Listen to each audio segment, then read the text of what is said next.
Mega DSC 2025 నియామక ప్రక్రియపై YCP కావాలనే కుట్రలు చేస్తుందా అంటే అవుననే సమాధానం వస్తుంది. ఈ రిక్రూట్మెంట్ లో ఎలాంటి అవకతవకలు జరగలేదని, అంతా సుప్రీంకోర్టు నిబంధనల ప్రకారమే అత్యంత పారదర్శకంగా జరిగిందని జీఏడీ, విద్యాశాఖ, క్రీడా శాఖల ఉన్నతాధికారులు స్పష్టం చేశారు. డిఎస్సి నియామకాలపై అభ్యర్థుల్లో గందరగోళం రేపి రాజకీయ లబ్ధి పొందాలని చూస్తున్న వైసీపీ డ్రామాలకు చెక్ పెడుతూ GAD services special CS SS Rawat, విద్యాశాఖ ప్రిన్సిపల్ సెక్రటరీ కోనా శశిధర్ ఆధారాలను మీడియా ముందుంచారు.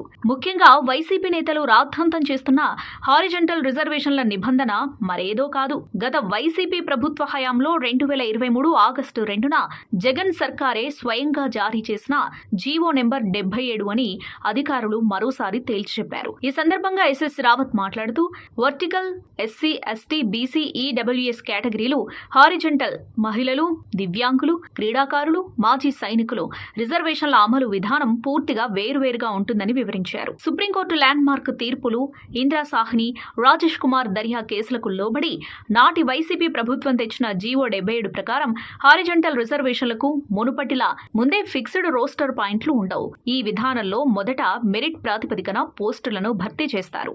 ఆ మెరిట్ జాబితాలోనే నిర్ణీత కోటా ప్రకారం మహిళలు లేదా క్రీడాకారులు తగిన సంఖ్యలో ఎంపికైతే వారికి ప్రత్యేకంగా మళ్లీ రిజర్వేషన్ కేటాయించాల్సిన అవసరం ఉండదు. ఒకవేళ మెరిట్ లో వారు అనుకున్న సంఖ్యలో రాకపోతే మాత్రమే చివరిలో ఉన్న అభ్యర్థుల స్థానంలో వీరిని సర్దుబాటు చేస్తారు. కొత్త విధానంలో ఇంత భారీ ఎత్తున రిక్రూట్మెంట్ జరగడం ఇదే తొలిసారి కావడంతో అభ్యర్థులు సహజంగానే కొంత గందరగోళం నెలకొని ఉండవచ్చని, కానీ దీనిని వైసీపీ నేతలు తమకు అనుకూలంగా మార్చుకుని తప్పుడు ప్రచారాలు చేస్తున్నారని అధికారులు తప్పుబట్టారు. School education principal secretary Kona Sasidhar ఈ విధానాన్ని చాలా ఈజీగా చెప్పారు. 100 మంది ప్రయాణించే బస్సులో ఖచ్చితంగా 33 మంది మహిళలు ఉండాలి అనుకుంటే వరుసగా ఎక్కించే మొదటి 66 మందిలోనే ఆ 33 మంది మహిళలు వచ్చేస్తే మిగతా సీట్లను సాధారణ మెరిట్ ప్రకారమే భర్తీ చేస్తామని, ఒకవేళ రాకపోతే మాత్రమే వెనక ఉన్న మహిళలను ముందుకు పిలిచి సీట్లు కేటాయిస్తామని స్పష్టం చేశారు. దివ్యాంగుల కోటాలోనూ 40% పైగా వైకల్యం ఉన్నట్లు మెడికల్ బోర్డు సర్టిఫై చేసిన వారికే ఉద్యోగాలిచ్చామని, స్పోర్ట్స్ కోటా సర్టిఫికెట్లను కూడా సంబంధిత ఫెడరేషన్ల ద్వారా తనిఖీ చేశామని